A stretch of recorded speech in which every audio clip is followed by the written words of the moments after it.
कार्बनिक रसायन आज से स्टार्ट करते हैं।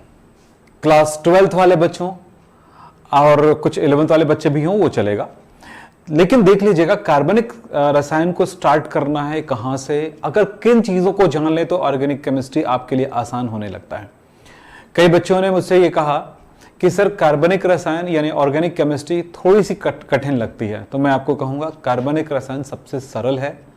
इसको समझने का एक तरीका होता है। मैं इस साल क्लास 12th वाले बच्चों का एक डिमांड था कि बहुत सारे बच्चों ने कहा कि सर हमारे स्कूल में कार्बनिक रसायन से स्टार्ट किए हैं, तो कार्बनिक रसायन को थोड़ा पढ़ लेते हैं पहले। तो एक्चुअली जो टॉपिक चल रहा था, जो चैप्टर चल रहा था वो कंप्लीट नहीं हुआ था, तो इसीलिए कार्बनिक रसायन को उस टाइम पर नहीं चला रहे थे। आज जो भी बच्चे कार्बनिक रसायन को सीखना और समझना चाहते हैं, मैं उनको दो बातें कहूंगा, ध्यान से सुनिएगा। पहली बात कि क्लास 12th के ऑर्गेनिक केमिस्ट्री को समझने के लिए जरूरी होता है क्लास 11th की ऑर्गेनिक केमिस्ट्री समझना। अब सवाल यह है कि क्लास 11th में आपने ऑर्गेनिक केमिस्ट्री ना समझे हो तो समस्या हो सकती है ना। तो मैं ये चाहता हूं कि आपको जो भी सिखाऊं, जो भी चीजें क्लास 11th की जरूरत की चीजें हैं क्लास 12th में जहां जहां पर भी पड़ेगी, वहां वहां पर मैं आपको उन चीजों को सिखाते हुए समझाते हुए आगे बढ़ूंगा। यानी आपको क्लास 12th में आने के बावजूद अगर आप 11th में नहीं पढ़े हैं ऑर्गेनिक केमिस्ट्री, नहीं समझे हैं, कुछ भी नहीं जानते हैं, एकदम जीरो में भी है, तो भी क्लास 12th में ऑर्गेनिक केमिस्ट्री हम हेलो एरिन स्टार्ट कर रहे हैं। तो हेलो एरिन, हेरो एल्केन और हेरो एरिन यानी कि हेलोजन डेरिवेटिव्स जो है उनको समझने में आपको काफी हेल्प मिलेगा और ऑर्गेनिक केमिस्ट्री को समझने में बहुत मदद मिलेगा। अच्छा लगेगा आपको कार्बनिक रसायन को समझने और सीखने में। बहुत सारे बच्चे बोलते हैं कि सर जब आप समझाते हो ना तो समझ में तो बहुत कुछ आती है, समझ में आता है, लेकिन उनके क्वेश्चंस हम समझा नहीं पाते हैं या बना नहीं पाते हैं, तो उनके लिए भी मदद मिलेगी। तो बच्चों एक बात याद रखना, बहुत आसान तरीके से मैं आपको समझाऊंगा। एक एक चीज़ों को नोट करते हुए करना, कॉपी और पेन लेकर के बैठ जाना, बहुत मजा आएगा। तो बच्चों आज एक ही बात कि आप आ चुके हैं मेरे क्लास में, सबको गुड इवनिंग। और आज की क्लास सबसे अच्छा जाएगा। बच्चों ध्यान रखना, इधर उधर की बातें चैट में ना करें, और सबसे अच्छी पढ़ाई यही होगी कि जब भी आपको क्लास अच्छा लगता है एक बार लाइक कर दें। और दूसरी बात, क्लास अच्छी लग रही है, समझ में आ रहा है, तो बोलने की जरूरत नहीं है ज्यादा चैट में, क्योंकि चैट वाली बटन को बंद करके बैठ जाओ। आराम से जो जो पढ़ा रहा हूं उसको समझते हुए अपनी कॉपी में लिखते हुए आगे बढ़ते जाइए। एक एक चीजें आपको समझ में आते जाएगा। तो चलें आगे बढ़ते हैं एक एक चीजों को समझते हुए। कार्बनिक रसायन आज से स्टार्ट करते हैं। यह समझने से बहुत आसान हो जाएगा। मैं जो आज पढ़ाने वाला हूं वो समझने से आपके लिए काफी आसान हो जाएगा। इनके लिए किन किन चीजों की जरूरत पड़ती है ऑर्गेनिक केमिस्ट्री में। तो बेटा एक बात है, क्लास 12th में आपका है क्लास 12th में ऑर्गेनिक केमिस्ट्री वाला पार्ट जो स्टार्ट होता है ना, वो होता है halo alkane and hello Erin से। क्या बोला मैंने?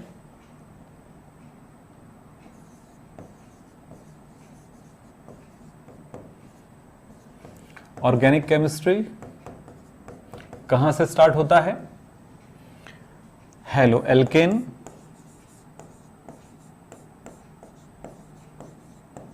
एंड हेलो एरिन से।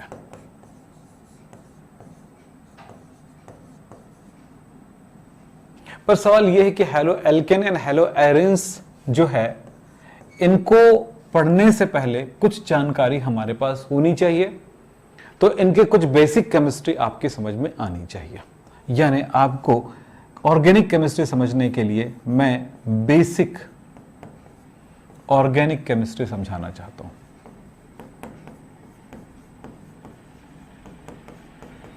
यानी आप ये समझ लें हेलो एल्केन हेलो एरिन्स का ये फर्स्ट लेक्चर है, लेकिन हेलो एल्केन और हेलो एरिन को समझने के लिए कुछ बातें जानना जरूरी है। वो क्या हो सकता है जरा देखें। सबसे पहली बात तो एक बात समझ लो, ऑर्गेनिक केमिस्ट्री को हम हिंदी में बोलते हैं कार्बनिक रसायन।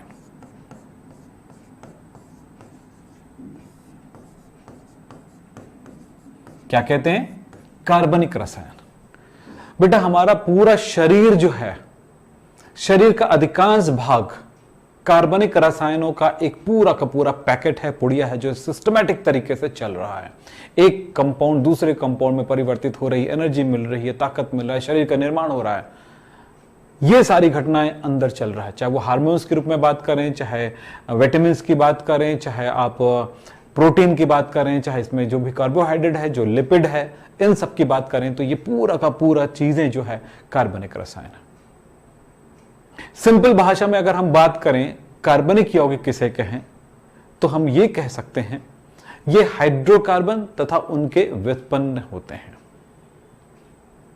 ये हाइड्रोकार्बन क्या है, इनके व्युत्पन्न क्या है, इसके बारे में हम बात करते हैं। तो क्या बोलूंगा मैं? हाइड्रोकार्बन तथा उनके व्युत्पन्न। व्युत्पन्न शब्द का मतलब डेरिवेटिव्स, यानी कि मतलब क्या हुआ? हाइड्रोकार्बन मतलब कार्बन और हाइड्रोजन का बना हुआ यौगिक, जैसे मीथेन, इथेन, प्रोपेन, ब्यूटेन। अब बहुत सारे बच्चों को यहां पर भी परेशानी है, तो मैं हर परेशानी को दूर करते हुए आगे बढ़ते जाऊंगा, बातों को समझिए। हाइड्रोकार्बन तथा उनके व्युत्पन्न। हाइड्रोकार्बन मीथेन, मीथेन जानते हो ना, मीथेन, मीथेन CH4। इनके व्युत्पन्न क्या हो सकते हैं? अगर इसकी संरचना पे ध्यान दें तो आप जानते हो कि एक कार्बन के साथ ये 4 हाइड्रोजन जुड़ा हुआ है। इस हाइड्रोजन को हटा करके अगर मैंने जोड़ दिया इसमें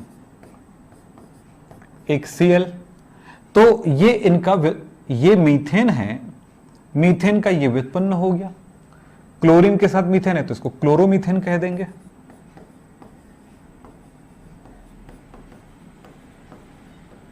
इसी तरह से अगर 2 हाइड्रोजन को हटा करके मैंने क्लोरीन जोड़ा है तो इसको क्या कहेंगे? ये क्लोरोमीथेन हुआ, मोनोक्लोरोमीथेन हुआ, ये डाइक्लोरोमीथेन हो गया।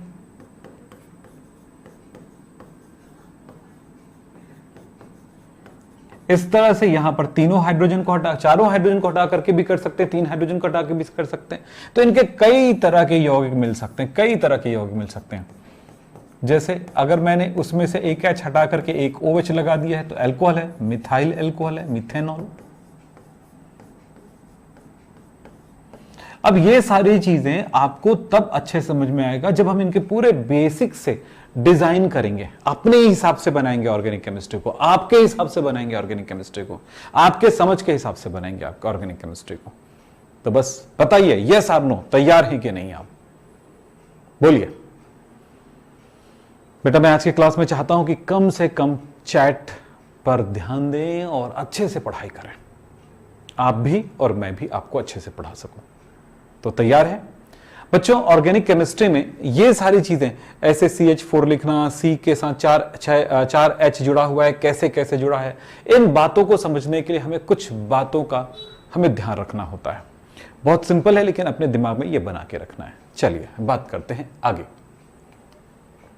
ऑर्गेनिक केमिस्ट्री का सबसे पहली बात है कि कुछ बेसिक बातों को जानिए।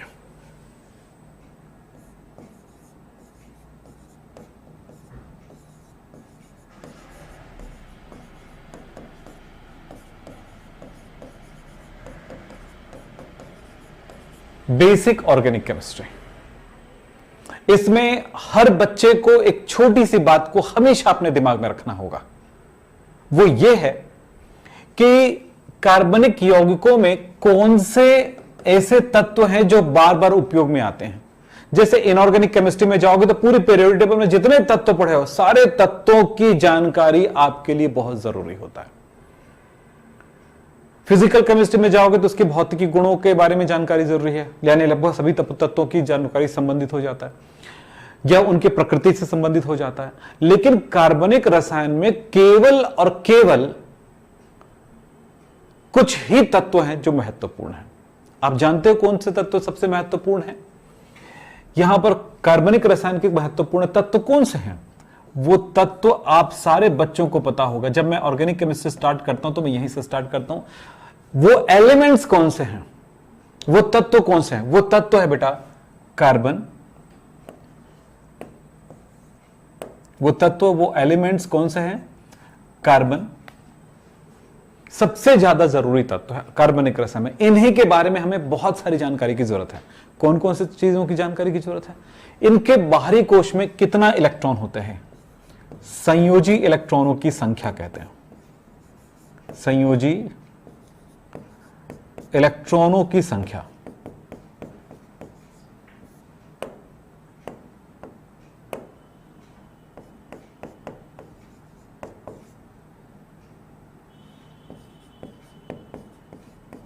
कार्बन के संयोजी कोश में कितने इलेक्ट्रॉन होते हैं बेटा? 4। कार्बन के बारे में जानकारी मिल गई कि कार्बन के अंतिम कोश में कितना इलेक्ट्रॉन है, 4। कुछ लंबी लंबी बातों को याद करने की जरूरत नहीं, 4 इलेक्ट्रॉन है ना। तो इसको एक संकेत देते हैं जिसको कहते हैं Lewis dot symbol, Lewis dot संरचना। तो कार्बन के अंतिम कोश में कार्बन, लुईस संकेत, कार्बन का संकेत C है, ये कार्बन है, कार्बन का संकेत C है।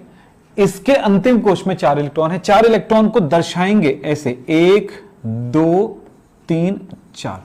इस तरह से आप देख रहे हो कि इसके अंतिम कोश में 4 इलेक्ट्रॉन है। तो कार्बन को कभी भी आप याद रखें तो क्या याद रखें? कार्बन 1 2 3 4, ये 4 इलेक्ट्रॉन को याद रखें। बाहरी कोश में इसके 4 इलेक्ट्रॉन होते हैं। अब ध्यान देते हैं आगे, ठीक। अब इतनी तो बात पता चल गया। इससे क्या पता चला? इससे पता चला इसकी संयोजकता।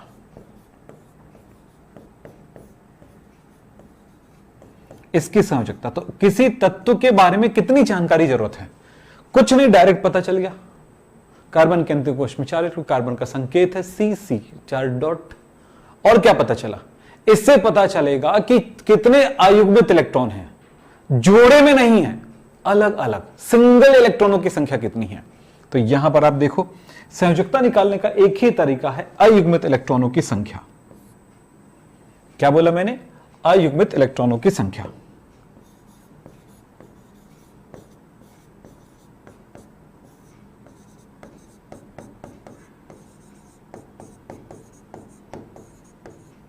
नोट करो बच्चों, नोट करो। तो इसमें अयुग्मित इलेक्ट्रॉन कितने हैं? 1 2 3 4, कोई भी जोड़ी में नहीं है। कितना है? 4। इससे पता चल गया 4 इलेक्ट्रॉन है अयुग्मित। मतलब क्या हुआ? संयोजकता का मतलब क्या हुआ? वो कितने बार दूसरे परमाणुओं से बंध बना सकता है, कितने बार वो एक दूसरे को जोड़ सकता है, पकड़ सकता है। यस, उसकी पकड़ है, दूसरे परमाणुओं के साथ पकड़ को संयोजकता कहते हैं। इसी बंधन की संख्या को दर्शाता है। तो कितना बंध बना सकता है? तो इस आधार पर कार्बन कभी भी संरचना सूत्र बनाएगा तो क्या बनाएगा?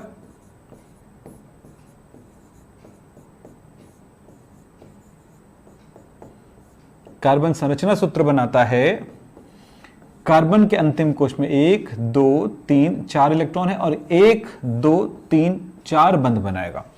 तो ये जब भी संरचना सूत्र बनेगा कार्बन का, तो इसे 4 डंडे वाला बनेगा। देखो, 4 डंडे वाला, 4 डंडे वाला। कार्बन पर डंडों की संख्या 4 होगी, बंधों की संख्या 4 होगी। हमने कार्बन, हम जानते हैं कि सबसे महत्वपूर्ण तत्व कौन सा है हमारे पास? ये कार्बन है। कौन है सबसे महत्वपूर्ण तत्व? कौन सा है? कार्बन है। संकेत क्या है? C। एक तत्व। और कोई तत्व, कौन कौन से तत्व होते हैं कार्बनिक यौगिक में जो सबसे महत्वपूर्ण है? दूसरा तत्व हमारे पास है हाइड्रोजन।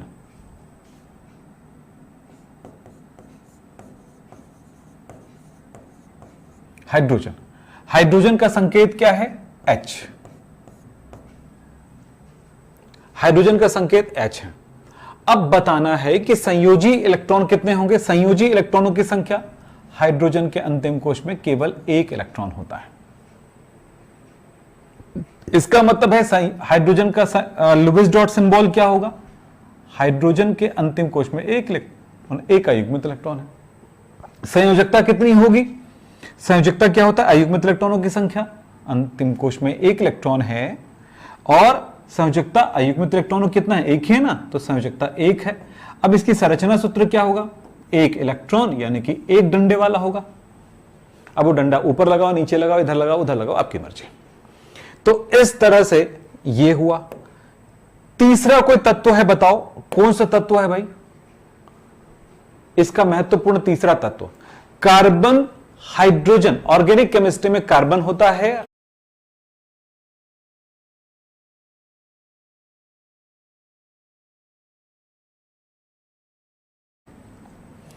ऑक्सीजन के अंतिम कोश में कितना इलेक्ट्रॉन होता है भाई? ये सब पता कैसे लगता है? इलेक्ट्रॉनिक विन्यास से पता चलता है। अगर आपको परमाणु क्रमांक पता है ऑक्सीजन का 8, इलेक्ट्रॉनिक विन्यास 2, 6, अंतिम कोश में 6 इलेक्ट्रॉन। ऐसे इलेक्ट्रॉनिक विन्यास बना सकते हैं 1s2, 2s2, 2p4, ये इलेक्ट्रॉन बना सकते हैं।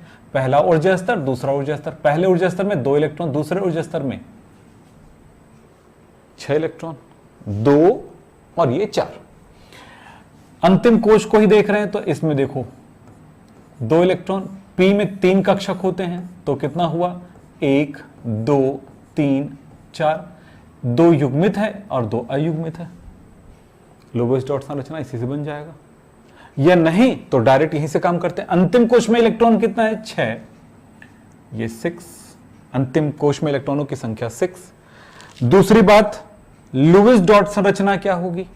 तो ऑक्सीजन संकेत है और उसके अंतिम कोश में 6 इलेक्ट्रॉन। इन 6 इलेक्ट्रॉनों को हमें लिखना कैसे है? एक बिंदु, दूसरा बिंदु, डॉट यानी बिंदु, 1, 2, 3, 4, 5।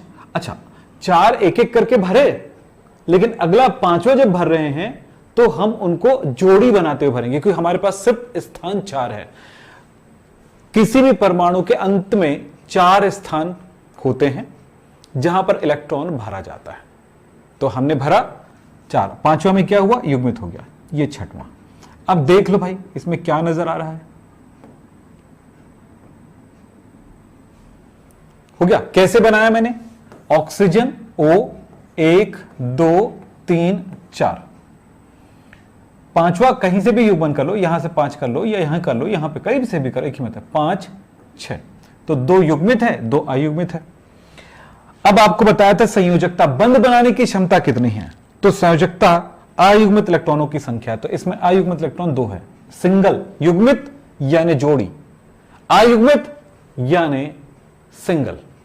ठीक है, तो सिंगल कितने हैं? इसमें सिंगल है 2, तो यहां पर हुआ 2। तो इस ऑक्सीजन की संयोजकता 2 हुआ, यानी ये सिर्फ 2 ही बार बंध बना सकता है। तो ऑक्सीजन में देखिए, ऑक्सीजन में ये युग्मित इलेक्ट्रॉन है और ये 2 अयुग्मित है, अयुग्मित ही बंध बनाता है। तो बच्चों याद रखो, जब मैंने यहां पर बात किया था इस तरह के संरचना सूत्र कैसे बने, तो वो मैं आपको सिखाऊंगा, लेकिन इतनी जानकारी आपके पास होना जरूरी है। चलिए, और कौन कौन से तत्व है जो सबसे महत्वपूर्ण होंगे, इसको मिटा देता हूं। आपको इलेक्ट्रॉनिक विन्यास आता है, जिन बच्चों को नहीं आता है कहूंगा 0 लेवल की बेसिक केमिस्ट्री देखेंगे, उसमें से आप सीख जाएंगे। अगला तत्व क्या लूं? बताओ, 3 तत्व तो हो गए महत्वपूर्ण तत्व, वो हो गए वो कार्बन, हाइड्रोजन और ऑक्सीजन। इसके बाद कौन सा तत्व होगा? बोलो। इसके बाद होगा नाइट्रोजन।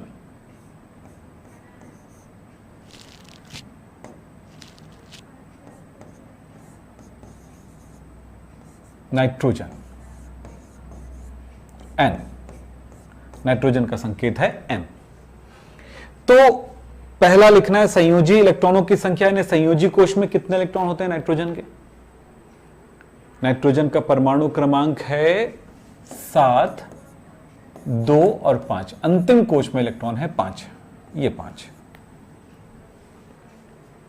अंतिम कोश में है इलेक्ट्रॉनों की संख्या 5। तो हम अलग अलग रूप में, अलग अलग तरह से इतनी सारी बातों को क्यों एक्सप्लेन कर रहे हैं आपको?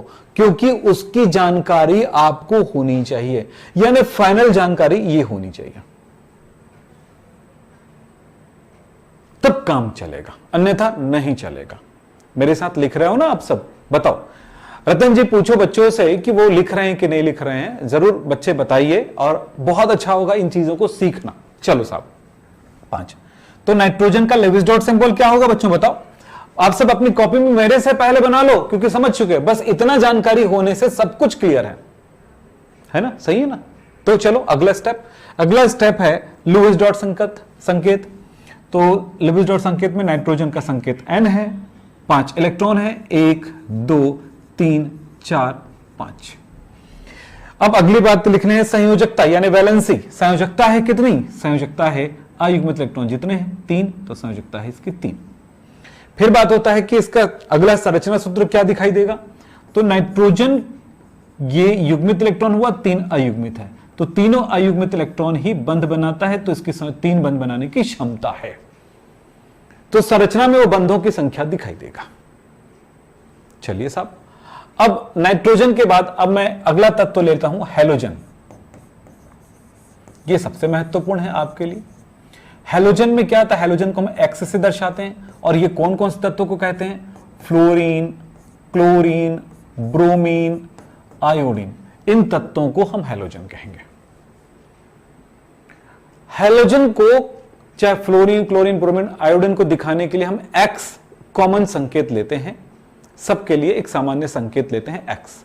तो यहां पर मेरे पास संकेत है एक्स, फ्लोरीन, क्लोरीन, ब्रोमीन सबको दर्शाने के लिए। एक भैया चाहे क्लोरीन को ले लो, चाहे फ्लोरीन को ले लो, चाहे आयोडीन का, सबका एक जैसा संकेत आएगा। सो फिलहाल फ्लोरीन का लेना हो तो क्या बनेगा, क्लोरीन का लेना हो तो क्या बनेगा। तो चलो फिलहाल मैं एक्स मान रहा हूं। इसके अंतिम कोश में बेटा 7 इलेक्ट्रॉन होते हैं। 7 इलेक्ट्रॉन है, मतलब मैं इसका लेविस डॉट सिंबल क्या लिखूंगा? फ्लोरीन का या क्लोरीन का 1 2 3 4 5 6 7। क्लोरीन का भी सेम होगा, 1 2 3 4 5 6 7।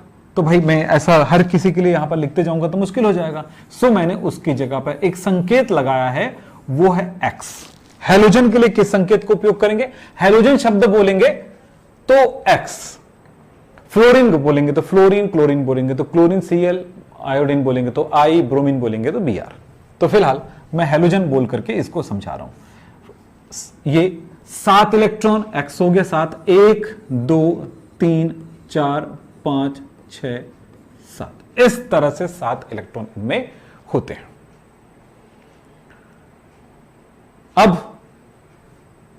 अब हमारे पास है इसकी संयोजकता कितनी है।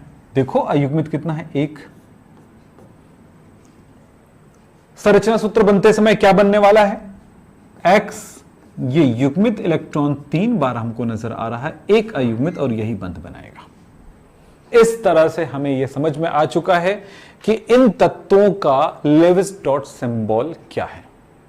हमें बहुत सारी जानकारी इससे हासिल हो जाती है, पर ऐसा नहीं कि आपको यह भी रटना है, यह भी रटना है, यह भी रटना है, कुछ नहीं। सीधा सा मतलब है ये याद रहना चाहिए। क्या याद रहना चाहिए? मैं यहां पर इस चीज को लिख देता हूं। हमें क्या याद रहना चाहिए? हमें याद रहना चाहिए सिर्फ ये मतलब संयोजी इलेक्ट्रॉनों की संख्या, valence electron, number of valence electron, ये याद रहना चाहिए। ये तो सारे तत्वों का बन जाएगा। अब सारे बच्चे मुझे एक बार जरूर बता दें कि क्या आपको ये याद हो चुका है हम कौन कौन से तत्वों के बारे में पढ़े हैं? Carbon, hydrogen, oxygen, nitrogen, halogen. क्या जान चुके हैं? कार्बन के अंतिम कोश में 4 इलेक्ट्रॉन होते हैं, लेविस डॉट सिंबल बन गया। हाइड्रोजन के अंतिम कोश में 1 इलेक्ट्रॉन होते हैं, लेविस डॉट सिंबल हो गया। Oxygen 6, 1 2 3 4 5 6, nitrogen 5, 1 2 3 4 5, halogen 1 2 3 4 5 6 7। क्या पता चला? कार्बन 4 बार बंध बनाएगा, ये लीजिए 4 बंध बना सकती है, हाइड्रोजन 1 बार, ऑक्सीजन 2 बार, नाइट्रोजन 3 बार और हैलोजन 1 बार। बस एक छोटी सी बात से पूरा काम बनता है। ऑर्गेनिक केमिस्ट्री में रिएक्शन तभी बनाने आएगा जब एक छोटी सी बात को अपने दिमाग में बैठा लेंगे। चलो बच्चों बताओ कितने बच्चों के दिमाग में ये बैठ चुका है? बस मुझे इतना ही बता दो ताकि मैं आगे, मैं बोल रहा हूं ना, ऑर्गेनिक केमिस्ट्री में आप बहुत बेहतर कर पाएंगे यदि मेरे इस स्टेप्स को फॉलो करोगे। लेकिन हां, अगर आज आए हो तो कल भी रहना होगा, परसों भी रहना होगा, रेगुलर रहना होगा, तभी जाकर के आप बेहतर कर पाओगे। साथ में अगर आप मेरे साथ जाकर के आप टेस्ट भी दिलाना चाहते हो तो दिला सकते हैं, और वो करना बहुत जरूरी है। लेकिन हां, अभी से पूरे क्वेश्चन नहीं बनेंगे, मैं पहले बता देता हूं। लेकिन हां, इतना तो कर सकते हो कि हमारे साथ उस टेस्ट के क्वेश्चंस को इकट्ठे कर सकते हो, उन होमवर्क को इकट्ठे कर सकते हो। जब ये कोर्स कंप्लीट हो जाएगा तो कोई भी क्वेश्चन ऐसा नहीं होगा जिसे आप नहीं बना सकेंगे, हर प्रश्न आपसे बनेगा। चलो फिर आगे बढ़ते हैं। अब बेटा मैं इसी के साथ आपको बताता हूं, इन चीजों को उपयोग करके हम संरचना सूत्र बना सकते हैं।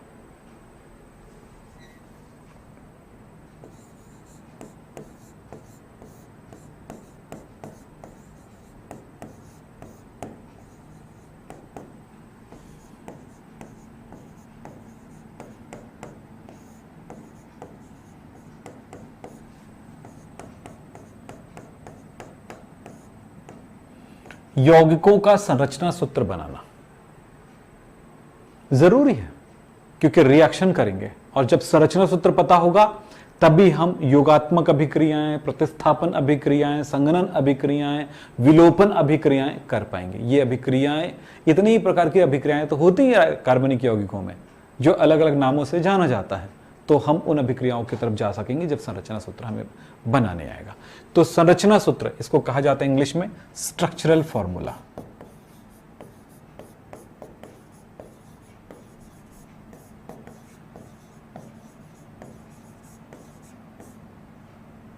चलो, संरचना सूत्र हम बनाएं कैसे, एक एक करके एग्जांपल आपको देते जाऊंगा।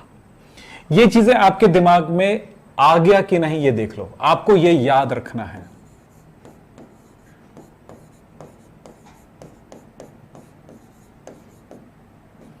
इतना ही याद रखना है, मैं कहूंगा इतना ही याद रखना है।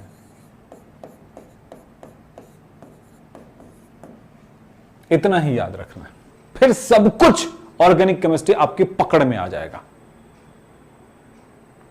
ठीक है, सब तैयार हैं? बोलो यस और नो। ठीक है, चलो भाई, सबसे पहले मैं कहूंगा CH4 का संरचना सूत्र क्या होगा।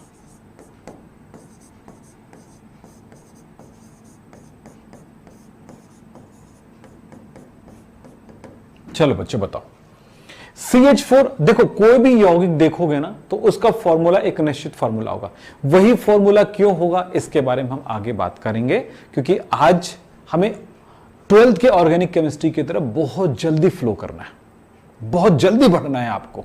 ठीक है, चलो इसका संरचना सूत्र क्या होगा। तो हम क्या जानते हैं, हम जानते हैं एक कार्बन है, ये लो भैया, मैं एक कार्बन ले लेता हूं, उसका लेविस डॉट सिंबल लिख देता हूं।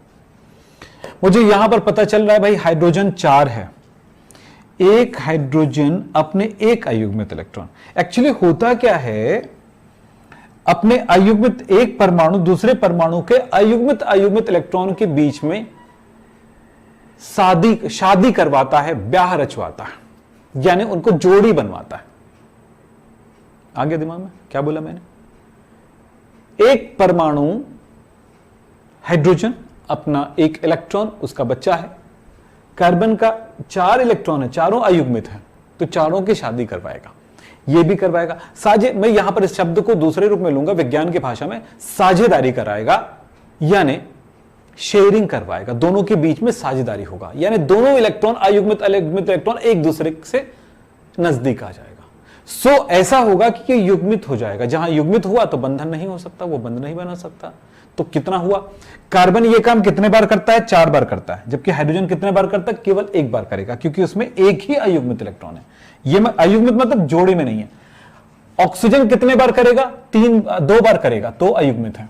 नाइट्रोजन 3 बार करेगा, हाइड्रोजन 1 बार करेगा। युग्मित वाला नहीं कर सकता है, ध्यान रखना, क्योंकि ऑलरेडी युग्मित है। तो चलिए यहां पर देखिए, हमारे पास हाइड्रोजन कितना बेटा, 4, तो एक हाइड्रोजन ये आ गया, ये अपना अयुग्मित लेके, ये भी एक, और इसी तरह से 4 अयुग्मित। अब ये करना क्या है भाई, कुछ नहीं करना है यार, सिंपल एक काम करना है, इसके अयुग्मित इलेक्ट्रॉन इसके अयुग्मित इलेक्ट्रॉन से जोड़ देना है। ये लीजिए, ये लीजिए, ये लीजिए। तो अयुग्मित जोड़ रहा है, मतलब सीधा सा जवाब बेटा, हर बच्चा बना सकेगा इस चीज को। तो सी हर एक हाइड्रोजन से देखो एक बंध, ये भी एक बंध, ये भी एक बंध और ये एक बंध से जुड़ा हुआ है। इससे सरल और क्या हो सकता है, जरा सोचिए, है ना। इससे सरल कुछ नहीं हो सकता है, आप सबको बनाने आ गया। तो ये इसका संरचना सूत्र, चाहे ऐसे लिखो या ऐसे लिखो, ऐसे लिखने पर अच्छा दिख रहा है, सुंदर भी तो दिखना चाहिए। अब फिर मैं बात करता हूं, दूसरा एग्जांपल दे रहा हूं मैं आपको। C2H6 लिखा हुआ है, C2, C3, C4, C5, C6 ऐसा लिखा रहता है ना। इसका क्या मतलब है? C2 लिखने का मतलब है कि दो C आपस में जुड़े होंगे। देखिए, कार्बन के बारे में यह जानकारी आप हर जगह पे रखेंगे, हाइड्रोजन के बारे में यह जानकारी हर जगह रखेंगे, बस और कुछ नहीं करना है। तो कार्बन, ये लीजिए 2 है, कार्बन के अंतिम कोश में ये 4 इलेक्ट्रॉन होते हैं। C2 का मतलब हुआ ये दोनों C आपस में जुड़े हुए हैं। ये लीजिए, ये दोनों C आपस में जुड़े हुए हैं, तो ये इसको इनके साथ ऐसे जोड़ दीजिए। फिर कार्बन का काम हो चुका है। हाइड्रोजन के बारे में सोचिए, हाइड्रोजन के एक एक कितने संयोजकताएं, 1 2 3, 1 2 3 संयोजकताएं 6 है। क्या हो सकता है इसके बारे में? संयोजकता 6 है, तो भाई 6 हाइड्रोजन भी तो है। 1 2 3 4 5 6, हमेशा हाइड्रोजन एक संयोजकता रखता है ना, तो इस कारण से वो एक एक इलेक्ट्रॉनों के साथ साझेदारी कर सकता है। तो अब बताओ क्या होगा? ये इनके साथ, ये इनके साथ, ये इनके साथ हो गया नहीं? ये देखो, ये देखो। अब बताओ कोई इलेक्ट्रॉन बचा क्या बिना संयोजकता के? 2 कार्बन है, 2 कार्बन, 6 हाइड्रोजन है, 6 हाइड्रोजन अपने आप जुड़ गया। मतलब इसका संरचना सूत्र आपको क्या नजर आ रहा है? बोलो, इसका संरचना सूत्र क्या नजर आ रहा है?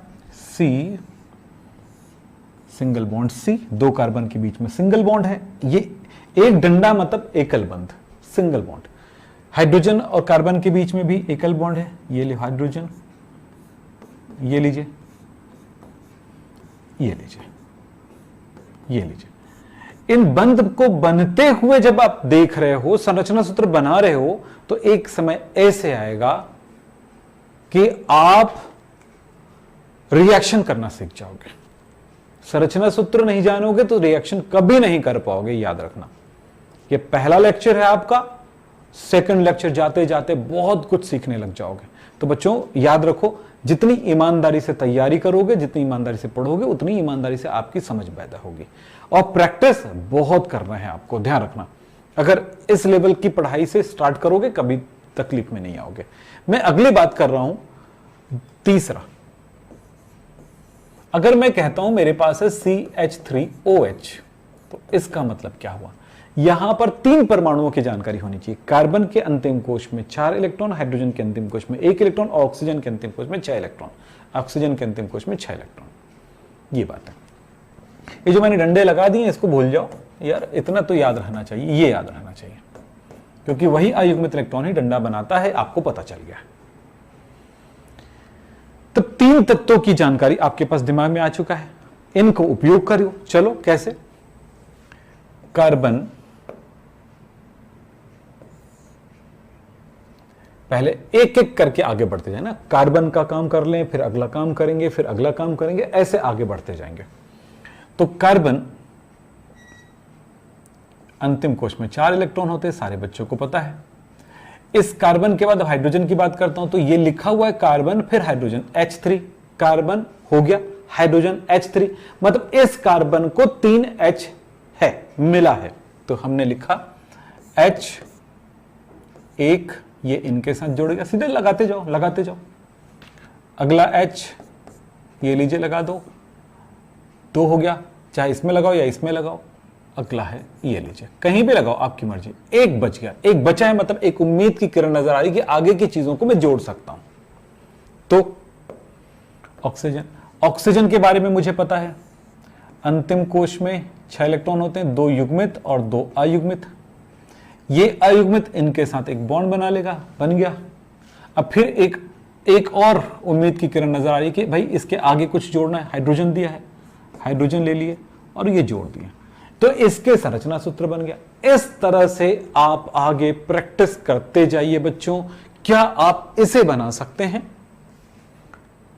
चौथा में दे रहा हूं आपको, C2H4 बना सकते हो क्या? इसका संरचना सूत्र बना सकते हो क्या? जिसका जिसका बना सकते हो आप एक एक बार बनाते जाओ, क्योंकि यही है आपकी ऑर्गेनिक केमिस्ट्री की सबसे पहली पकड़। क्योंकि ये नहीं तो ऑर्गेनिक केमिस्ट्री में कुछ भी नहीं कर पाएंगे। मैं जो भी दूंगा आप बना लोगे, पर ऐसा करते हुए आगे बढ़ते जाइए। मैंने दूसरा दिया है C2H4। यस और नो में जवाब दे दिया करो। सर नहीं बनेगा, बनेगा। मैं आपके लिए प्रैक्टिस कर सकता हूं, आपको समझा सकता हूं, आपको सिखा सकता हूं। चलिए कोशिश करिए, बताइए जल्दी से, चलिए बनाइए।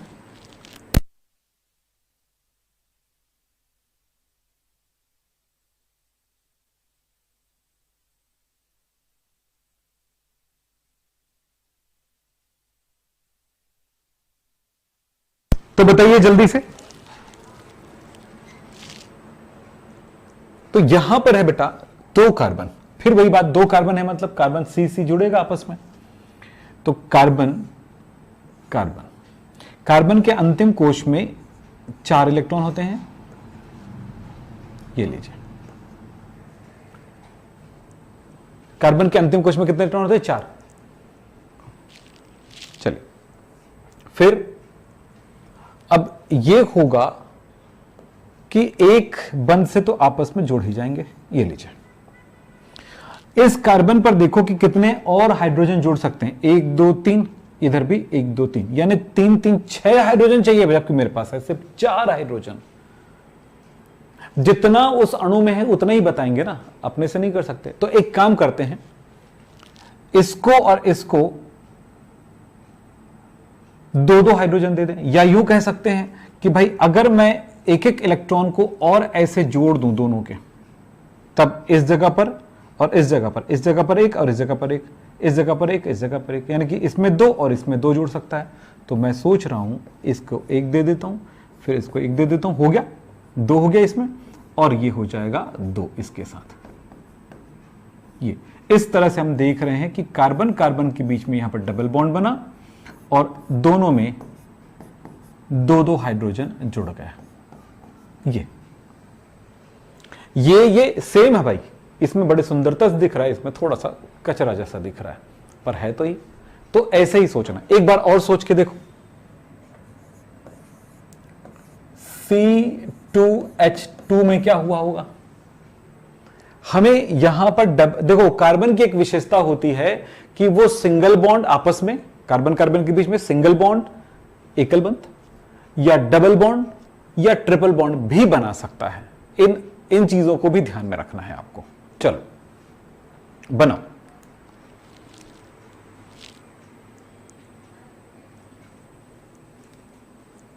हो गया, चलो इसको बनाते हैं। कार्बन, हम इन बातों को भूलेंगे नहीं ना, यही तो है जो हमको बताता है कि कार्बन के अंतिम कोश, किसी भी तत्व के अंतिम कोश में कितना इलेक्ट्रॉन है, उस तत्व का लोवेस्ट डॉट सिंबल क्या है। यही एक चीज है जो हर बार आपको नई चीजें सिखाती जाती है, यानी कुछ भी आप इसी के बेस पर करेंगे, इसके अलावा कोई दूसरा आधार नहीं है। ऑर्गेनिक केमिस्ट्री का सिस्टम ये है, सीधा सा बताता हूं। चलो, दोनों C2 का सीधा मतलब है दोनों जुड़े हुए हैं। अब यहां पर पता चलता है 3 हाइड्रोजन यहां, 3 हाइड्रोजन यहां जुड़ना चाहिए। हमारे पास 6 हाइड्रोजन नहीं, केवल 2 है। अगर मैं इसमें एक बंध लगा दूं तो अब क्या हुआ, 2 इधर 2 इधर, यानी कि 4 हाइड्रोजन लगाने पड़ेंगे। यह भी समस्या है। अगर मैं इनको आपस में ऐसे जोड़ दूं तो एक एक लगाने पड़ेंगे, यानी कि 2 ही हाइड्रोजन हमें लगाना है। तो एक हाइड्रोजन यहां पर, एक हाइड्रोजन यहां पर। हाइड्रोजन का वो अयुग्मित इलेक्ट्रॉन है, वही बंध बना रहे हैं ना भाई, ध्यान रखना। हो गया क्लियर? अब मैं और एक देता हूं, आप समझिए। मतलब ये समझ में आया बेटा कि कार्बन कार्बन के बीच में ट्रिपल बॉन्ड है और हाइड्रोजन आपस में, हाइड्रोजन कार्बन के साथ सिंगल बॉन्ड से जुड़ा हुआ है। ये है बेटा कुछ बच्चे बोले सर इसका नाम क्या होगा, तो मैं आपको कहूंगा ध्यान से सुनिए। और कुछ बच्चे थोड़ी सी ज्यादा मस्ती कर रहे हैं, तो जो बच्चे मस्ती कर रहे हैं उनके लिए तो होता नहीं क्लास, आप तो जानते ही हैं। तो मैं आप कहूंगा जो कर रहे हैं उनको ध्यान मत दो, आप जो पढ़ रहे हो वो बच्चे ध्यान दो बस। एक और बड़ी बात कि प्रैक्टिस करना है ये सोच के करो। ऑर्गेनिक केमिस्ट्री से प्रैक्टिस करने से अपने आप सब कुछ आपसे बनेगा। ये एक तरह का गणित है जिसको हल करना है। अभी तो ये शुरुआत हो रही बच्चों, अभी और आगे जाओगे, बहुत सारे स्ट्रक्चर बताऊंगा, फिर उसके बाद कुछ ऐसी चीजें जो आपके लिए बहुत जरूरी है। तो चलो चलते जाओ और बताते जाओ। मैं कह रहा हूं C3H6 है तो क्या बनेगा, क्या चांस है इसमें? कोशिश। C2 हो गया तो हमने एक एक करके जोड़े, 3 है तो भाई C यस, कुछ नहीं यार, एकदम सिंपल। 1 2 3। कार्बन की जो जानकारी है उसको भूलिए मत। कार्बन के अंतिम कोश में 4 अयुग्मित इलेक्ट्रॉन, ये लीजिए। इतना तो क्लियर है आपके पास। सो क्या होगा इसमें? इस बंधन को भी समझे।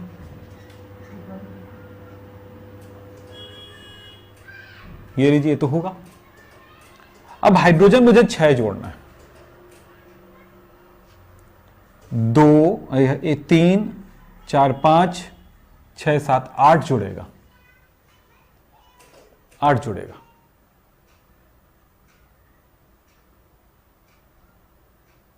ठीक है। अब इस बात को ध्यान दें कि मैं 6 को, जब आप एक काम करते थे कि भाई 8 हाइड्रोजन मेरे पास तो है नहीं, 6 है, तो क्या करोगे इस टाइम पे? आप क्या करते हो, 2 कार्बन के बीच का अयुग्मित इलेक्ट्रॉन को जोड़ करके आपस में डबल बॉन्ड बना देते हो। तो कहीं पर भी डबल बॉन्ड बनाओ, चाहे इसमें बनाओ चाहे इसमें बनाओ, आपकी मर्जी। चलिए मैं अगर इसको बना देता हूं तो अब मैं कितना हाइड्रोजन की जरूरत है? 1 2 3 4 5 6 हो सकता है। तो यहां पर डबल बॉन्ड होगा, तो यहां पर हाइड्रोजन, यहां पर, यहां पर, यहां पर, यहां पर, यहां पर, तो हाइड्रोजन आ गया, हाइड्रोजन आ गया। अब आपको समझ में आया, हाइड्रोजन हमेशा सिंगल बॉन्ड से ही जुड़ेगा। हो गया? क्या संरचना बन गया? बिल्कुल बन गया, बिल्कुल बन गया, कोई समस्या नहीं है। तो यहां पर देखिएगा, ये बन गया। इसका सीधा सा मतलब है कि अगर मैं इसको शॉर्ट में लिखूं तो क्या लिखूंगा? C double bond C, hydrogen H, single bond C, 3 H, इस तरह से। हुआ ना? बोलो कितना आसान है। अभी बहुत सारे काम कराऊंगा मैं। एकदम स्पीड क्यों नहीं जा रहा हूं, इसका रीजन आप समझ सकते हो कि एकदम ज्यादा स्पीड जाऊंगा तो बहुत सारे बच्चे पीछे हो जाएंगे। तो चलिए 6वां 7वां एग्जाम्पल की तरफ चलते हैं। एक और काम, अगर मैं यहां पर ये दे दूं तो कैसे करोगे? HCHO का संरचना सूत्र क्या होगा? जरा सोचो, सोचो भाई। H के बारे में जानते हो, ये अगला कार्बन आ रहा है, H के बारे में तो हो गया। अब कार्बन को जोड़ते हैं, कार्बन अंतिम कोश में ये। इससे ये पता चलता है कि भाई इन दोनों के बीच में एक सिंगल बॉन्ड है। फिर अगला हाइड्रोजन आ गया, कहीं भी लगाइए हाइड्रोजन, कहीं भी लिखिए, ये हाइड्रोजन है। एक अयुग्मित इलेक्ट्रॉन है तो इसके कार्बन के साथ बंध बना लिया। अब अगला ऑक्सीजन है, ऑक्सीजन 1 2 3 4 5 6। तो क्या होगा बोलो? इसमें एक ये अयुग्मित इसके अयुग्मित के साथ जुड़ गया, ये अयुग्मित इसके अयुग्मित के साथ जुड़ गया। हम लिख के आ सकते हैं कार्बन के साथ 2 हाइड्रोजन सिंगल बॉन्ड से जुड़े हुए हैं और ऑक्सीजन के साथ डबल बॉन्ड के साथ जुड़ा हुआ है। अगर आप इस बात को हमेशा ध्यान रखो कि कभी भी इलेक्ट्रॉन युग्मों को लिखने की आदत अगर बना लेते हो इस तरह से, बेटा युग्मित मतलब देखो मैंने ऑक्सीजन को इतना बड़ा लिखा तो ये युग्म एक साथ दिखाई देना चाहिए ऐसे, ये अयुग्मित है, ये साफ साफ दिखना चाहिए। ये नहीं कि मतलब आपने ऐसा कर दिया हो कि कहीं पर भी ऐसे बिखरा दिया, पता ही नहीं चल रहा हो कि क्या लिखे हो, ऐसा नहीं बेटा, हमेशा ध्यान रखना। कि युग्मित यानी जोड़ी को जोड़ी की तरह दिखना जरूरी है और सिंगल को सिंगल की तरह दिखना जरूरी है। तब जाकर के आपका जो समझ है वो ज्यादा क्लियर डेवलप होगा। ये बहुत जरूरी है।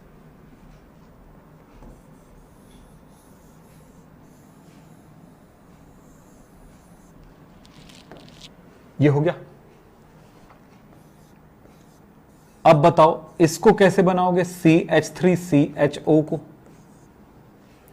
अगर जैसे पूछता हूं, जो बच्चा प्रैक्टिस कर रहा हो तो उनको एक काम करना चाहिए कि थोड़ी देर के लिए पॉज कर लिया करें वीडियो, रुक जाएंगे हम, ऐसे ही खड़े रहेंगे, तब तक आप बना लिया करो। जब बन जाएगा तो मेरे क्लास के साथ उसको मिलान कर लिया करो, जैसे मैंने बताया है। आपका सही है कि गलत है वो पता चल जाएगा। चलिए, आप कैसे सोच रहे हैं ये पता चल जाएगा। इसके लिए क्या करोगे, देखो तो कार्बन, कार्बन है, कार्बन के अंतिम कोश में ये 3 अयुग्मित इलेक्ट्रॉन है सिंगल इलेक्ट्रॉन से। हाइड्रोजन 3 है, एक हाइड्रोजन इनके साथ बॉन्ड बना लिया, दूसरा हाइड्रोजन इनके साथ बंध बना लिया, तीसरा हाइड्रोजन इनके साथ बंध बना लिया। फिर इसके बाद ये काम खत्म हुआ, फिर इसके बाद फिर से CH आया, तो C पर से याद रखो C को, तो C है, मतलब ये एक C का इलेक्ट्रॉन जो बचा है इनके साथ जाकर चला गया। अब हाइड्रोजन अगला आने वाला है, हाइड्रोजन आ गया, ये लीजिए, ये इनके साथ आ गया। ऑक्सीजन है, ये लीजिए भाई, ऑक्सीजन के अंतिम कोश में 2 युग्मित 2 अयुग्मित, ये इनके साथ, ये इनके साथ बॉन्ड बना लिया, बन गया ना। हम इसको चाहें तो ऐसा लिख सकते हैं CH3, ये लीजिए, फिर CH और फिर है डबल बॉन्ड O युग्मित, इस तरह से। हमेशा याद रखें जहां पर युग्मित इलेक्ट्रॉन है उसको दर्ज करना जरूरी है, लिखना जरूरी है। हमने 3 तत्वों के साथ अभी जो खेल रहे हैं उसको खेल लेते हैं, फिर अगला और खेलेंगे। भाई खेलना ही तो है, पूरी केमिस्ट्री, ऑर्गेनिक केमिस्ट्री एक खेल है, खेल के अलावा कुछ नहीं है। खेलते जाएंगे, सीखते जाएंगे, समझते जाएंगे। तो चलिए बात करते हैं आगे। अब मैं एक और चीज दे रहा हूं आपको बढ़िया सा। अगर मैं ये कहता हूं कि मैंने लिखा है CH3 COCH3, तो इसकी संरचना सूत्र क्या होगा, जरा सोचो। भाई मैं तो सबका बना के दे दूं, आपको मैं बोल रहा हूं कि आप जब भी मैं बनाता हूं ना उसके बाद थोड़ी देर के लिए पॉज कर लिया करो, मैं बना के देखता हूं करके, यानी खुद बना के देखने की आदत डालिए। फिर मैं सवाल यहां पर समझा देता हूं। आप C अंतिम कोश में 4 इलेक्ट्रॉन, 1 और 3 हाइड्रोजन है, तो 1 2 3 सीधा सीधा मैं जोड़ना शुरू करूंगा। मुझे पता है कि हाइड्रोजन हमेशा एक बंध बनाता है और वो हर एक अयुग्मित इलेक्ट्रॉनों के साथ बंध बनाता है। चलिए, फिर आता है कार्बन। कार्बन 1 2 3 4, तो एक ही बचा है तो एक ही बार बंध बनाएगा ना इसके साथ, ऐसा नहीं कि डबल लगा लेगा। फिर CO है, अगला ऑक्सीजन है, ये लीजिए ऑक्सीजन। ऑक्सीजन के अंतिम कोश में कितने इलेक्ट्रॉन होते हैं, 6, 2 युग्मित 2 अयुग्मित। बेटा कभी भी CO लिखा हो तो बिल्कुल घबराइएगा नहीं कि ये सिंगल बॉन्ड बनाएगा कि डबल बॉन्ड बनाएगा। कार्बन और ऑक्सीजन CO जब भी लिखा होगा तो डायरेक्ट कुछ ना सोचो कि वो डबल बॉन्ड ही बनाएगा, सबसे बड़ी बात है। तो ये देखो, इसके ये दोनों इलेक्ट्रॉन इनके साथ, ये CO है तो CO बन गया। फिर आता है CH3, एक संयोजकता अगला जरूरी है, कार्बन, तो ये कार्बन की 4 संयोजकताओं में से एक के साथ ज्वाइंट हो गया, यानी युग्मन कर लिया, बंध बना लिया। फिर बच गया 3H, 1 2 3 है ना भाई, उसमें भी इसमें भी आ गया। तो हम लिखते कैसे हैं, लिखते समय बड़ा ऐसे लिखते हैं, C डबल बॉन्ड O। युग्मित इलेक्ट्रॉन लिखने की आदत डालिए, बहुत सारे लोग लिखते नहीं हैं, बाद में समस्या आती है कि उसकी समझ से वो बाहर निकल जाता है। जब भी कोई मैकेनिज्म या क्रियाविधि की बात होती तो उस समय ये सारी चीजें बहुत काम आएगा। फिर ये इधर भी और भी सुंदरता से और लिख सकते हो, कई तरह से लिखो, एक ही बात तो है क्या। C double bond O, C ऐसा भी लिख सकते हो, ऐसा कर सकते हो। तो देख लो, क्या अब मैं कुछ और दूं तो आप बना सकोगे, बोलो, देता हूं मैं 10वां। CH3 CH2 CO CH3, CH3 twice CH2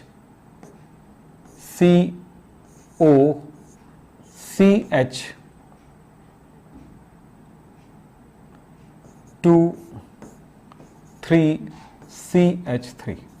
क्या इसे बना सकोगे? चलो बताओ, हाँ कि ना में जवाब दो भाई। बहुत सारे बच्चे जवाब देते हैं। फिर इसके बाद मैं आपको होमवर्क दे दूंगा बहुत सारा, एक दो चीजें और समझाता हूं, फिर उसके बाद होमवर्क दे दूंगा मैं आपको, तो आपको बहुत सारी चीजें समझ में आ जाएंगी। इसका क्या मतलब है, इसका क्या मतलब है, यहां पर कैसे बना हुआ है। बहुत आसान है, कुछ भी नहीं है, बिल्कुल आसान है। इसको मैं, पहली बात तो है ये जैसा लिखा है वैसे के वैसे CH3 C पर ये 4 तो 3 तो जुड़ा हुआ है इसी के साथ H, ये लीजिए। थोड़ा फास्ट काम करते हैं अब, ये लीजिए।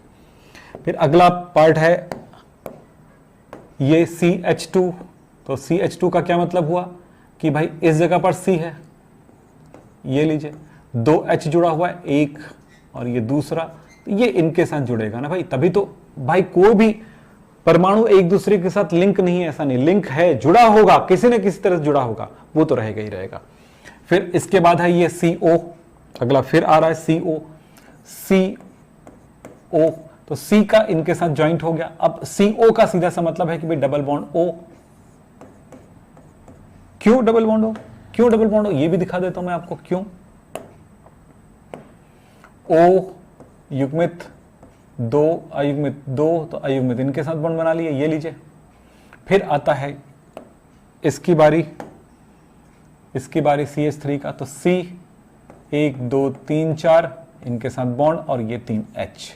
अब आप समझ चुके होंगे कि हमें बनाना कैसे किसी चीज को, ये समझ में आ गया नहीं आया?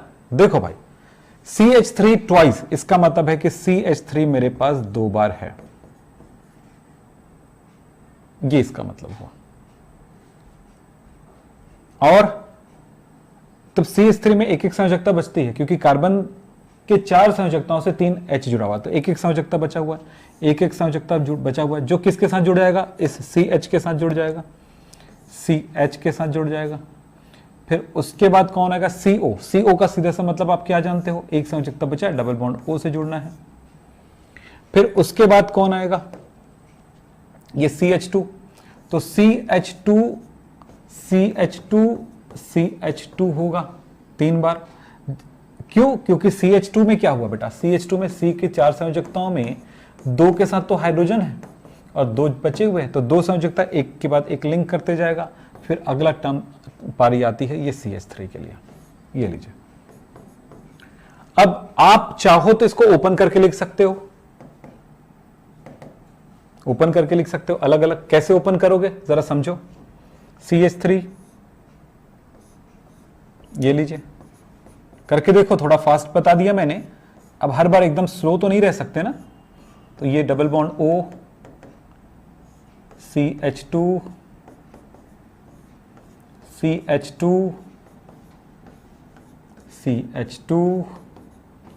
ये CH3। तो इस जगह पर एक बार और कोशिश करो, मैंने एकदम डिटेल में बताया है, लेकिन आपको और डिटेलिंग चाहिए तो थोड़ा सा करके देखो, अपने आप डिटेल हो जाएगा, आपसे ही खुद डिटेल हो जाएगा, मुझे और ज्यादा डिटेल करने की जरूरत नहीं पड़ेगी।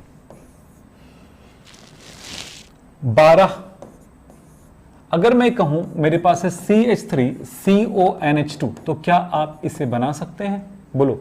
अब आप आज की क्लास में संरचना सूत्र बनाने की पूरी तैयारी आप में हो चुकी है, आप पूरी तरह से संरचना सूत्र बना सकते हो। किसका मतलब क्या होता है, CH2 एक्चुअली CH2 की 2 संयोजकताएं, इसलिए वो लाइन से जुड़ेगा। CH3 एक ही संयोजकता बचा हुआ है और 2 बार दिया है, इसका सीधा सा मतलब एक ही बार जुड़ेगा, तो ये 2 बार अलग अलग। तो ये ऐसे कई चीजें आपको देखने को मिलेगा। मैं इसके बाद लाइन स्ट्रक्चर के बारे में भी बात करूंगा, यानी जो जो चीजें आपको ऑर्गेनिक केमिस्ट्री में जरूरत पड़ेंगी उन सबके बारे में बात करूंगा। और हाँ बेटा, हेलो एल्केन नेक्स्ट क्लास से चालू हो रहा है। जब भी आपका अगला लेक्चर 12th का आएगा, यानी आज बुधवार है तो गुरुवार को आएगा, सॉरी बुधवार है तो शुक्रवार को आएगा, तो शुक्रवार को मेरा 12th की क्लास आने वाली है। तो 12th की क्लास के टाइम आप अगली क्लास में फिर रहिएगा, जब तक आप पूरा तैयार कर लीजिएगा ऑर्गेनिक केमिस्ट्री को इस तरह से। चलो साहब इसमें बात करते हैं।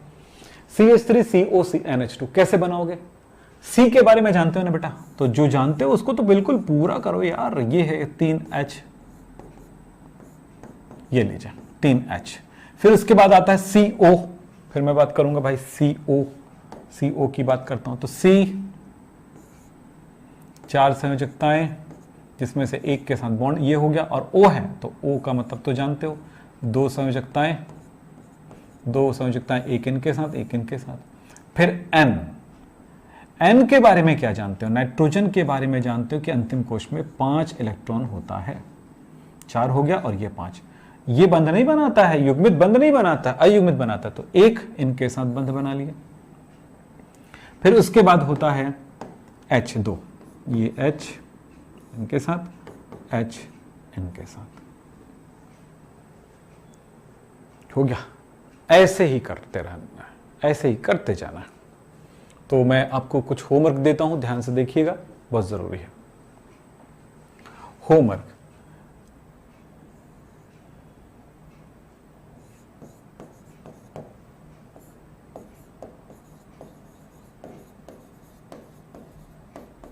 घर में इन अणुओं की संरचना सूत्र बिल्कुल बनाना। आप क्या क्या है मैं बताता हूं आपको। प्रश्न है,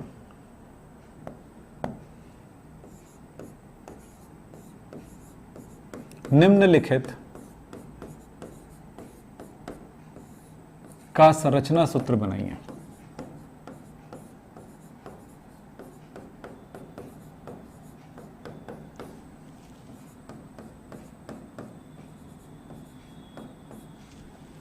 दे रहा हूं बेटा, देखो लिखते जाना।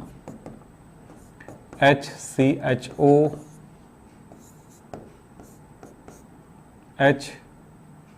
HCONH2,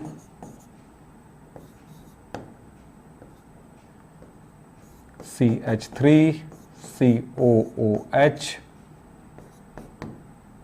HCOOH,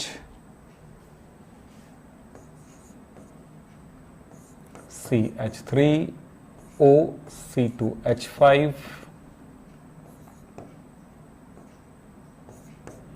CH3, COCH3। कुछ चीजें आपको दोबारा भी दे रहा हूं, ध्यान रखना, यानी पहले बना दिखा चुका हूं, लेकिन बस इसी को देख करके आपको बनाना है।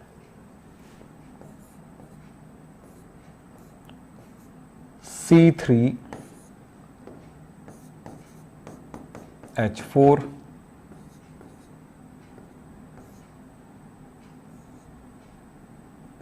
C6H6,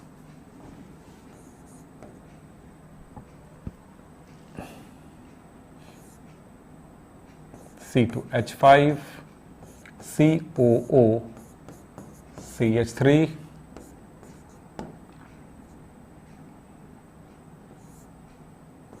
C3H7, CONH2 आदि।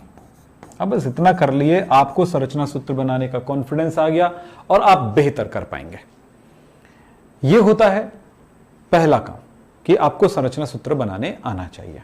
कुछ और भी बातें करेंगे। हम पहला काम कर चुके हैं, संरचना सूत्र बनाने का काम हो चुका है। अब दूसरा जो सबसे बड़ी समस्या आती है बच्चों के लिए, वो है कि IUPAC में नामकरण की बात आती है। तो मैं उसके बारे में अगली क्लास में बात करूंगा और आगे बताऊंगा कि किस तरह से नामकरण कर सकते हैं। लेकिन आज बहुत जरूरी काम है कि संरचना सूत्र बनाने की पूरी प्रैक्टिस करना। लेकिन मैं थोड़ा सा काम और कराता हूं कुछ चीजों को।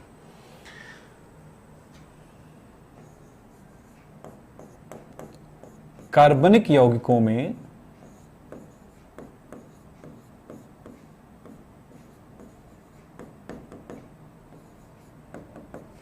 बंधों के प्रकार।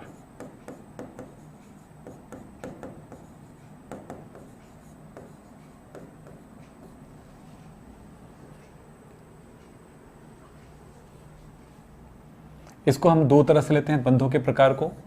पहला है संख्या के आधार पर,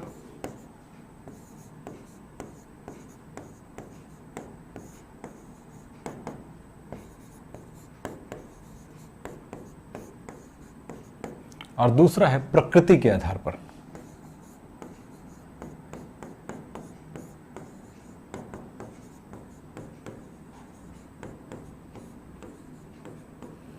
संख्या के आधार पर बेटा 3 प्रकार का होता है। पहला एकल बंध,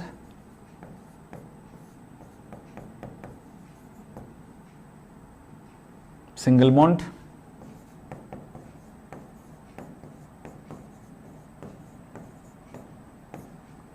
दूसरा है डबल बॉन्ड, द्विबंध,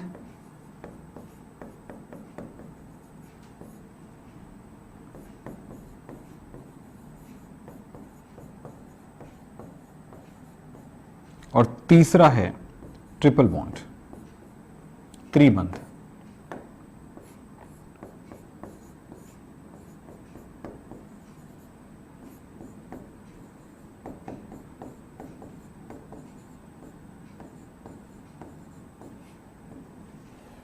प्रकृति के आधार पर यह 2 प्रकार का होगा।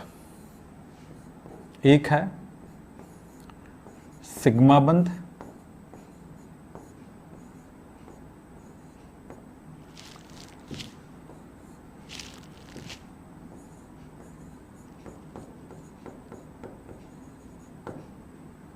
इसको सिग्मा ऐसे स्मॉल n सिग्मा बॉन्ड, और दूसरा है पाई बंध।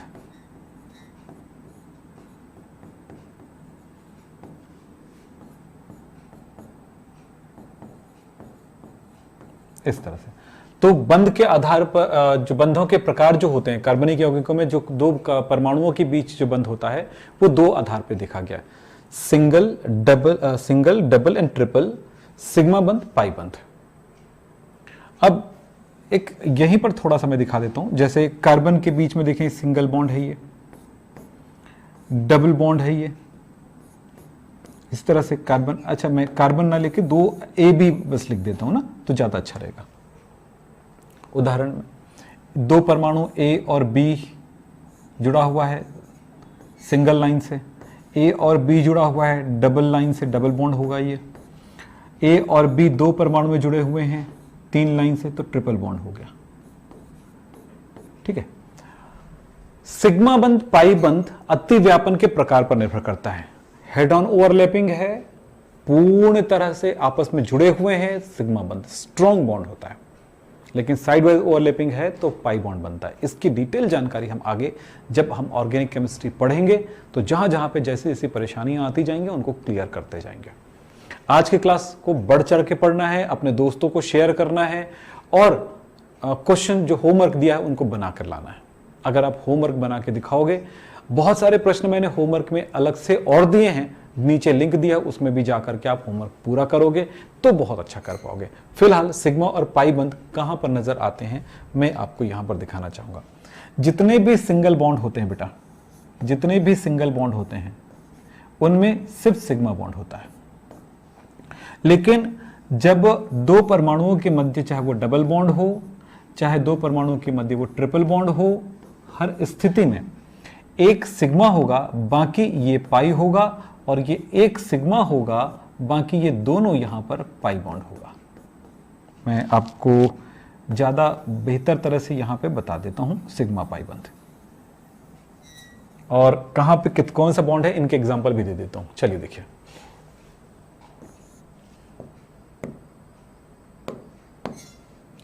सिग्मा तथा पाई बॉन्ड, 2 परमाणु अगर आपस में इस तरह से सिंगल बॉन्ड से जुड़े हुए हैं तो इस जगह पर केवल सिग्मा बॉन्ड होगा। 2 परमाणु अगर इस तरह से डबल बॉन्ड से जुड़ा होगा तो एक सिग्मा होगा, एक पाई होगा। 2 परमाणु अगर ट्रिपल बॉन्ड से जुड़ा होगा इस तरह से, तो एक सिग्मा होगा, दूसरा पाई होगा, तीसरा पाई होगा। मतलब सिग्मा बंध हर स्थिति में आएगा, लेकिन पाई बंध हमेशा द्विबंध या त्रिबंध की स्थिति में आएगा। उदाहरण पे ध्यान देते हैं। चलिए अब संरचना सूत्र की बात करते हैं। चलिए मैं कहता हूं कि CH4 में आप जानते हो कि क्या बनता है, यह संरचना सूत्र है इसका। तो इस जगह पर सभी बंध सिग्मा होगा, सिग्मा सिग्मा सिग्मा सिग्मा। तो इसमें क्या लिख सकते हो, सिग्मा बंधों की संख्या क्या होगी,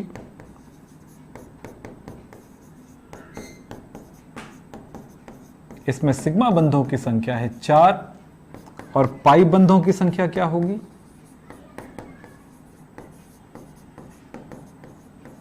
इसमें पाई बंधों की संख्या होगा 0। अगर एग्जाम्पल और ले लें, दूसरा C2H6 की बात करूं तो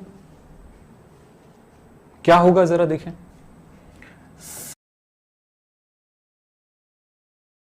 ये मत पूछना बच्चों कि ये ऐसे कैसे बन गया, ये तो सिखा चुका हूं संरचना सूत्र बनाना। संरचना सूत्र बनाने के बाद हमारे पास कई तरह की स्वतंत्रताएं आ जाती है, बड़ी बड़ी चीजों को हम समझने लायक बन जाते हैं। आज वही करने वाले हैं। चलो देखें। अब यहां पर सिग्मा बंधों की संख्या कितनी, पाई बंधों की संख्या कितनी है, जरा देखें। एक, ये भी सिंगल बॉन्ड है, सिग्मा बंध, सिंगल बॉन्ड, सिग्मा बंध, सिंगल बॉन्ड, सिग्मा बंध, सिंगल बॉन्ड, सिग्मा बंध, सिंगल बॉन्ड, सिग्मा बंध और सिंगल बॉन्ड, सिग्मा बंध। तो सिग्मा बंधों की संख्या कितनी है?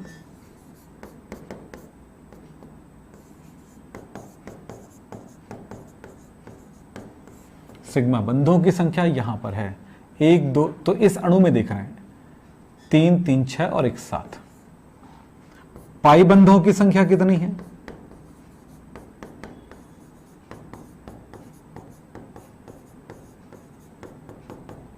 शून्य। अब यहां पर देखें,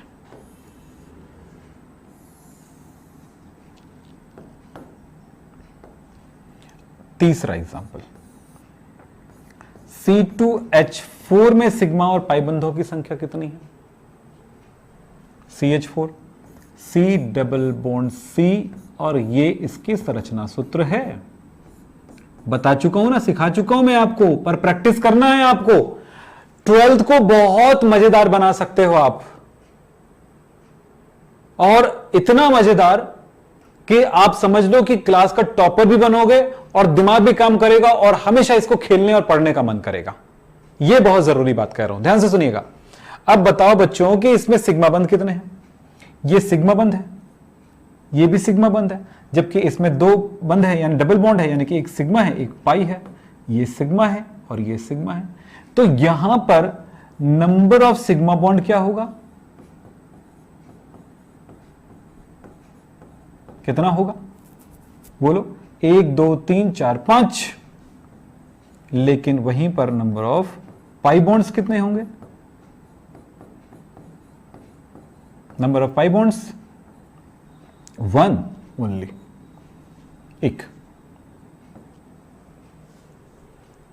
और कुछ एग्जाम्पल, एक एग्जाम्पल और करके देखते हैं, चलिए। चौथा, CH3 COOH में, फिर इसकी संरचना सूत्र आपको बनाना है। संरचना सूत्र बना के देखिए क्या होगा। इसका संरचना सूत्र कुछ ऐसा बनेगा, 3H, डायरेक्ट बना सकते हो, 3 बंद बनेगा इसमें, चौथा बंद एक बचा हुआ है, CO, C double bond O पर 2 युग्मित इलेक्ट्रॉन होते हैं, OH। अब चेक करो सिग्मा बॉन्ड पाई बॉन्ड कितना है। ये है सिग्मा बॉन्ड, ये है सिग्मा बॉन्ड, ये है सिग्मा बॉन्ड, ये है सिग्मा बॉन्ड, इसमें डबल बॉन्ड है, तो ये सिग्मा है और दूसरा पाई है, ये सिग्मा है और ये सिग्मा है। तब अब बताओ सिग्मा बंधों की संख्या कितनी है?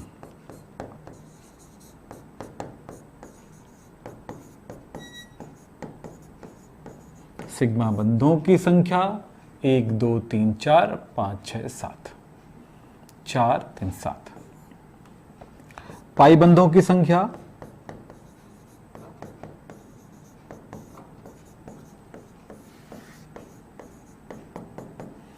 1, और फिर पाई बंधों की संख्या हो गया, और फिर इलेक्ट्रॉन युग्मों की संख्या भी लिख सकते हैं। इलेक्ट्रॉन युग्मों की संख्या,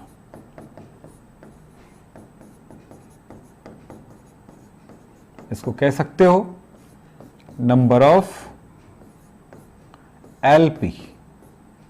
कितने हैं? एक युग्मित, दूसरा युग्मित, तीसरा युग्मित, चौथा युग्मित, 4 युग्मित इलेक्ट्रॉन है। एलपी यानी लोन पेयर ऑफ इलेक्ट्रॉन।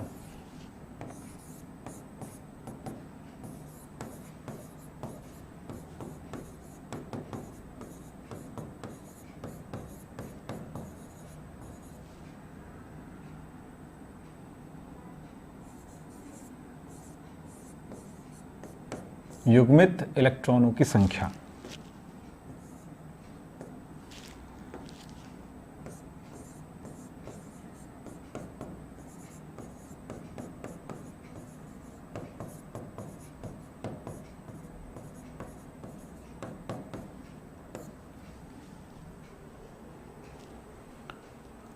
कुछ तो समझ में आ रहा होगा। क्यों बच्चों, बोलो जल्दी से, समझ में आ रहा है ना? तो हर एक चीज बड़ा आसान हो जाता है अगर आप इस तरह से करते हो तो। ठीक है, तो सिग्मा बंधों की संख्या, पाई बंधों की संख्या आपके दिमाग में क्लियर हो चुका है। इलेक्ट्रॉन युग्मों की संख्या भी आपको क्लियर हो चुका है। इसी के आधार पर एक काम और किया जा सकता है, यह भी बता दूं। अभी कुछ बच्चे भागना चाहते, भाग जाओ, मुझे कोई तकलीफ नहीं है, लेकिन यार अगर आपकी पढ़ाई अच्छी जा रही है तो यार रेगुलर रखो, कंटिन्यू रखो। मैं थका नहीं हुआ भाई, यहां पर देख लो 9:11 हो चुके हैं, है ना, फिर भी मैं थका नहीं हूं। तो बोलिए, आप समझ रहे हैं ना मैं क्या कह रहा हूं? चलिए साहब आगे बात करते हैं। एक बड़ी हंसी चीज बताता हूं।